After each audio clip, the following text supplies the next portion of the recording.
treat. All of our staff members are dressed up as our favorite literacy character. This Halloween, we're really super excited to be here because community is important for La Joya ISD, and we are bringing together hundreds of families, departments, and schools for this wonderful event. Events like this are so important to bring the community together, to show what really community means for La Joya, and also to bring together school and families is such an important part of our strategic plan and also who we are as La Joya ISD. So today we are having our LJ ISD Trunk or Treat celebration. We're so excited at the amazing turnout. We have so many families. Our students are here. This is one of the best opportunities to bridge La Joya ISD with our community.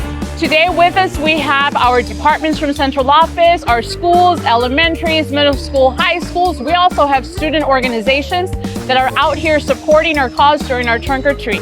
Thank you, La Joya ISD, for hosting such an amazing event for the families, for the communities, especially for the kids to come out and have lots of fun and this night. Thank you.